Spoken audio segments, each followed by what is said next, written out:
২৬-এর নির্বাচনে তৃণমূলের ভরাডুবি এবং তারপরেই তৃণমূলের এই হারের পরেই দেখা যাচ্ছে তৃণমূলের অন্দর থেকেই বেশ কিছু উচ্চ নেতৃত্ব তারা কিন্তু তৃণমূলের বিরুদ্ধে ক্ষোভ প্রকাশ করেছেন। সরাসরি অভিষেক বন্দ্যোপাধ্যায়ের বিরুদ্ধেও তারা ক্ষোভ প্রকাশ করে বেশ কিছু অভিযোগ সামনে এনেছেন।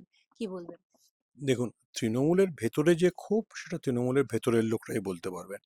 তারা নিশ্চয়ই কিছু মনে করেছেন, সেই জন্য তারা আইপ্যাক বা অভিষেক বন্দ্যোপাধ্যায় সম্পর্কে বলছেন। আমি তো তৃণমূলের ভেতরের লোক নই, ফলে এটা আমি বলতে পারবো না। কিন্তু 4 তারিখ ফলাফল বেরোনোর পরই আমি যে লেখাটা লিখেছিলাম, যেটা কলকাতার একটি দৈনিক পত্রিকায় প্রকাশিত হয়, প্রতিদিনই প্রকাশিত হয়, সেটাতে আমি একটা কথা বলেছিলাম যে কোনো এজেন্সি দিয়ে কখনো কোনো ভোট জেতা যায় না। ভোট ভারতবর্ষের মতো দেশে একটা আবেগের প্রশ্ন, তার সাথে একটা রাজনৈতিক বিচক্ষণতার প্রশ্ন, এই সব কিছু আছে। ফলে আইপ্যাককে দিয়ে ভোট জেতা যায় না। আমার মনে হয় আইপ্যাকের বিরুদ্ধে তৃণমূল নেতাকর্মীদের যে ক্ষোভ, সেটা প্রাসঙ্গিক। তৃণমূল সিদ্ধান্ত নেবে যে কিভাবে আইপ্যাকের বিষয়টাকে হ্যান্ডেল করবে। আর যদি আপনি বাকি বিষয়টা বলেন, অর্থাৎ তৃণমূলের ভরাডুবি, দেখুন, আমি আপনাকে দুটো কথা বলি। একটা প্রথম কথা হচ্ছে যে এই নির্বাচনটা, অনেকে সেটা বলেওছেন, ওয়ার বলে একটা পত্রিকাটা অসাধারণ লেখাও বেরিয়েছে, যে লেখাটায় বলা হচ্ছে যে এটা ভারত রাষ্ট্রের সঙ্গে বাংলার একটা রাজনৈতিক দলের যুদ্ধ ছিল। সেটা বোধহয় তৃণমূল বুঝতে ভুল করে ফেলেছিল। ভারত রাষ্ট্র মানে কি? ভারতবর্ষের সমস্ত ধরনের সরকারি ক্ষমতা, সেনাবাহিনী, আধা সামরিক বাহিনী, নির্বাচন কমিশন, ভারতবর্ষের আইবি, সমস্ত কেন্দ্রীয় গুপ্তচর সংস্থা পশ্চিমবঙ্গে কাজ করছিল যাতে বিজেপিকে সাহায্য করা যায় বা তৃণমূল কারানো যায়। তৃণমূল সেটা বুঝতে পারেনি, এবং তৃণমূল মানে এটা যে কাজ করছিল তার একটা প্রমাণ হচ্ছে, যিনি নির্বাচন কমিশনের অন্যতম প্রধান পর্যবেক্ষক ছিলেন, তিনি নতুন সরকারের উপদেষ্টা হলেন। এটা এরকম হলো না যে যে আপনার পিএইচডি গাইড ছিল, পিএইচডি যে আপনি পেয়ে গেলেন এবং পিএইচডি সর্বোচ্চ নম্বর পেলেন, সঙ্গে সঙ্গে সেই পিএইচডি গাইড কে আপনি বিয়ে করলেন, তাই না? বিষয়টা এরকম দাঁড়িয়ে যাচ্ছে। এটা তো একটা ক্ল্যাশ অফ ইন্টারেস্ট, কিন্তু এটা এটা তৃণমূল বুঝতে পারেনি। তৃণমূলের যেটা দ্বিতীয় সমস্যা হয়, যে তৃণমূল দোদুল্যমানতায় ভুগছিল। এক পা এগোবো, এক পা পেছোবো। দেখুন, যখন সার শুরু হয়েছিল তখনই বোঝা গেছিল যে নির্বাচন কমিশনের উদ্দেশ্য কি, তারা যেন তেন প্রকারেণ তৃণমূলের যে লিড, সেই লিডটাকে উড়িয়ে দেবে। মানে তৃণমূল বিভিন্ন বিধানসভা কেন্দ্রে যত ভোটে এগিয়েছিল বা জিতেছিল 2021-এ, সেটাকে উড়িয়ে দেবে। যদি আপনি ভবানীপুরের ক্ষেত্রে দেখেন, ভবানীপুরে মমতা বন্দ্যোপাধ্যায়ের যা লিড ছিল তার চাইতে বেশি ভোটারের নাম বাদ গিয়েছিল। কিন্তু সার নিয়ে তৃণমূল কোনো সর্বাত্মক আন্দোলনে যেতে পায়নি। আমি তৃণমূলের ভেতরে কথাবার্তা শুনে যেটুকু বুঝেছি, তৃণমূল নেতৃত্বটা দোদুল্যমানতায় ভুগছিল। যদি আমি সার নিয়ে আন্দোলন করি, যদি আমরা একদম রাস্তায় নেমে রাস্তাঘাট অচল করে দিই, তাহলে যেটা হবে, রাজ্যে রাষ্ট্রপতি শাসন জারি হবে, আমাদের ক্ষমতা চলে যাবে। কিন্তু দেখুন, শেষ পর্যন্ত সেই ক্ষমতাটা আপনার গেল।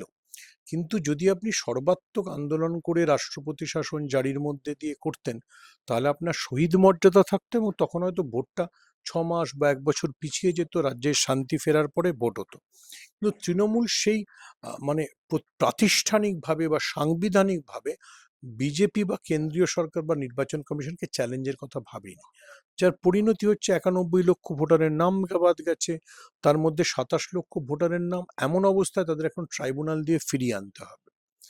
দ্বিতীয়ত, তৃণমূল এখন অবশ্যই ভাবছে, খুবই ভালো ভাবনা, কেন ভালো ভাবনা আপনাকে বোঝাই। এখন তৃণমূল বলছে সবাইকে জোট বাঁধতে হবে, ইন্ডিয়া জোটকে জোট বাঁধতে হবে। এটা খুব ভালো ভাবনা, কারণ যে নির্বাচনের ফলাফলটাকে তৃণমূল স্বীকার করে না, সেই নির্বাচনটা তো বিজেপি পেয়েছে 45% ভোট, তৃণমূল পেয়েছে 40-এর একটু বেশি শতাংশ ভোট। কংগ্রেস পেয়েছে 3%, সিপিএম পেয়েছে, মানে বামেরা পেয়েছে 4%। মোটামুটি যদি আপনি জোর যোগ করেন, তাহলে দেখবেন বিজেপি বিরোধী তিনটি মূল দলের ভোটই হচ্ছে প্রায় 48%-এর কাছাকাছি। আপনি যদি সিটের পর সিট হিসেব করে ধরেন, ধরুন জাঙ্গিপাড়া, যেখানে তৃণমূলের হেভিওয়েট নেতা পরিবহন মন্ত্রী স্নেহাশিস চক্রবর্তী 700-র কাছাকাছি ভোটে হেরেছেন, সেখানে দেখবেন সিপিএম প্রার্থী প্রায় 19,000 ভোট পেয়েছেন, কংগ্রেস প্রায় 2,000 ভোট পেয়েছে। ঐক্যবদ্ধ লড়াই হলে হতোই না। আপনি যদি সোনারপুর উত্তর, যেখানে দেখুন মুসলিম সংখ্যাধিক্য, সেখানেও সিপিএম প্রার্থী 19,000 ভোট পেয়েছেন, ফেরদৌসী বেগম 8,000 ভোটে হেরে গেছেন। আপনি যদি দেখেন রাজারহাট নিউ টাউন, যেখানে তাপস চ্যাটার্জি শেষ পর্যন্ত ৩৩০ ভোটে হেরে গেছেন, সেখানেও যদি পুরো ব্যাপারটা যদি একসঙ্গে হতো তাহলে হতো না। এইটা তৃণমূলের আগে ভাবা উচিত ছিল যে এই লড়াইটা এমন একটা শক্তির বিরুদ্ধে আমরা লড়ছি যে আমাদের সবাইকে এক হতে হবে। যদি কংগ্রেস তখন থেকে এক হতো তাহলে বোধহয়, মানে কংগ্রেস সঙ্গে থাকলে, তাহলে মালদা মুর্শিদাবাদে দেখা যেত আগের বারের মতোই। মালদায় আগের বার আহ, আহ, তৃণমূল ১২টার মধ্যে ৮টা পেয়েছিল, মুর্শিদাবাদে ২২টার মধ্যে ২০টা পেয়েছিল। এবারও হয়তো সেরকম ফলাফলই হতো। কিন্তু সংখ্যালঘু ভোট ভাগ করার যে কৌশলটা নিয়ে বিজেপি এগোচ্ছে, যার জন্য হুমায়ুন কবিরের মতো একটা দলকে জন্ম দেওয়া হয়েছিল, সেটা তৃণমূল বুঝতে পারেনি। আমার মনে হয়, আমি জানি না কার এই অতিরিক্ত আত্মবিশ্বাস ছিল, সেই অতিরিক্ত আত্মবিশ্বাস তৃণমূলের জন্য বিপদ ডেকে এনেছে। দেখুন, আপনি যখন লড়াইটা লড়ছেন, যেটা এখন রাহুল গান্ধী বলছেন, মমতা বন্দ্যোপাধ্যায় বলছেন, অখিলেশ যাদবও বলছেন, সবাইকে আপনার একসাথে হতে হবে।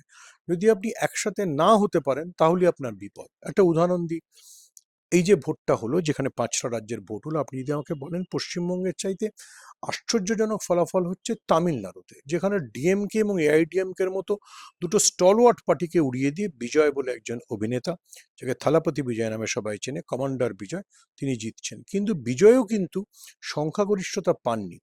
রাহুল গান্ধী তার পাশে গিয়ে দাঁড়ালেন, কংগ্রেসের ৫জন এমএলএ ছিল। রাহুল গান্ধী পাশে গিয়ে দাঁড়ালেন বলে সিপিআই, সিপিএম এবং Indian union of Muslim League, তারাও তাকে সমর্থন করলো।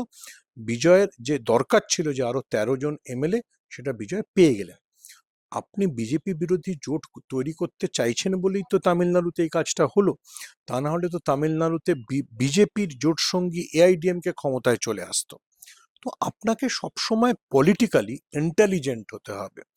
পলিটিক্যালি আপনাকে সবাইকে একজোট করতে হবে। সুখের কথা, নির্বাচনের পরে এটা তৃণমূল নেত্রী মমতা বন্দ্যোপাধ্যায়ও বলছেন, কংগ্রেস নেতা রাহুল গান্ধীও বলছেন। রাহুল গান্ধী বারবার বলেছেন যে মমতা বন্দ্যোপাধ্যায়ের পরাজয়ে কেউ যেন উল্লাস না করে। এটা বিজেপির একটা চতুরতা। বিজেপি যে, মানে রাহুল গান্ধী যে টার্মটা ব্যবহার করেন, বিজেপি যে ভোট চুরি করে, সেই ভোট চুরির এটা একটা পর্যায়।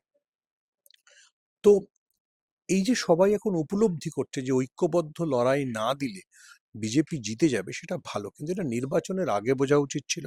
দেখুন, আমি মনে করি তৃণমূলের ভরাডুবির পেছনে ৪টে মূল কারণ। এক, বুঝতে না পারা যে কার সঙ্গে লড়ছি, তারা যে সর্বশক্তি দিয়ে লড়ছে, তারা মানে আদালত থেকে নিজেদের ফেভারে রায় নিয়ে চলে আসছে, তারা সেনাবাহিনী নামাচ্ছে, সেটা বুঝতে না পারা। দ্বিতীয়ত, জোটবদ্ধ না থাকা। জোটবদ্ধ থাকলে আপনি কংগ্রেস বা তখন একটা জোটবদ্ধ লড়াই করলে আপনার পক্ষে সুবিধা হতো। তৃতীয়ত, আপনি যখন নরেন্দ্র মোদী শাহের বিরুদ্ধে লড়াই করছেন, আপনাকেও ডেমোক্রেটিক হতে হবে। কোনো মুর্শিদাবাদ বা মালদায় কংগ্রেস কোনো জেলা পরিষদ পেয়েছে, কিংবা তাহেরপুরে সিপিএম কোনো পৌরসভা পেয়েছে, সেটা আপনি দখল করে নেবেন, এটা কোনো পদ্ধতি হতে পারে না। আপনি ডেমোক্রেটিক স্পেসটা যেই দখল করেছেন, আপনি হয়তো সেই কাউন্সিলর বা সেই জেলা পরিষদ সদস্যদের এনেছেন, কিন্তু তাদের ভোট ব্যাংকটা কি এসেছে? তাদের ভোট ব্যাংকটা তারা যখন বুঝেছে যে তৃণমূল এরকম করছে, তারা বিজেপি হয়ে গেছে। এটা সমস্যা হয়েছে।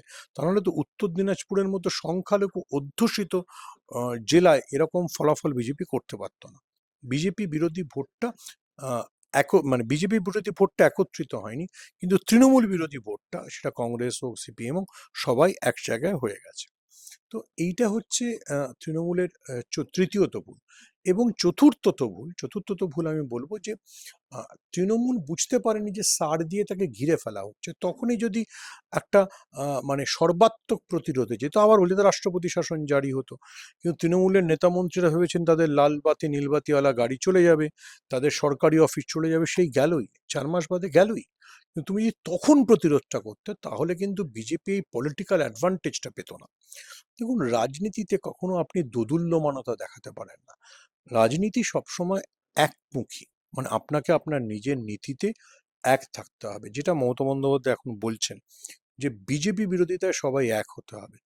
মমতা বন্দ্যোপাধ্যায়ের এই ডাকে যদি বামেরা সাড়াও না দেয়, বামেদের তলার ভোট ব্যাংক তৃণমূলের সাথে চলে আসবে, যদি মমতা বন্দ্যোপাধ্যায় এটাতে আন্তরিক হন। তো ফলে এইটা বুঝতে হবে, আমার মনে হয় এটাই সবচেয়ে বড় কারণ ছিল। এখন যে প্রশ্নটা আসছে যে বিরোধী দল হিসেবে তৃণমূল কতটা লড়াই করতে পারবে? দেখুন, মমতা বন্দ্যোপাধ্যায় বিরোধী রাজনীতির চ্যাম্পিয়ন। তিনি বিরোধী রাজনীতিতে সবসময় সফল হয়েছেন। এবার তার বয়স হয়ে গেছে, তিনি কখন রাস্তায় নামবেন, তার সঙ্গে বাকিরা সহযোগী শক্তি হিসেবে কিভাবে থাকবে, কংগ্রেস কতটা সাহায্য করবে। দেখা গেল পশ্চিমবঙ্গের রাস্তায়, মানে কলকাতার রাস্তায় রাহুল গান্ধী, মমতা বন্দ্যোপাধ্যায়, অখিলেশ যাদব একসঙ্গে হাঁটছেন, তার তো এফেক্ট আলাদা হবে। সেই মিছিলে হয়তো কি বলে টিভিকের বিজয়ও চলে এলো, দেখা গেল অরবিন্দ কেজরিওয়ালও চলে এলো, তাহলে তার এফেক্ট আলাদা হবে। সেই সর্বাত্মক বিরোধী পরিসরটা তৈরি করতে হবে। অবশ্যই কেউ ভুলে যাবে না যে মমতা বন্দ্যোপাধ্যায় বিরোধী রাজনৈতিক নেত্রী হিসেবে অসম্ভব অসম্ভব সফল।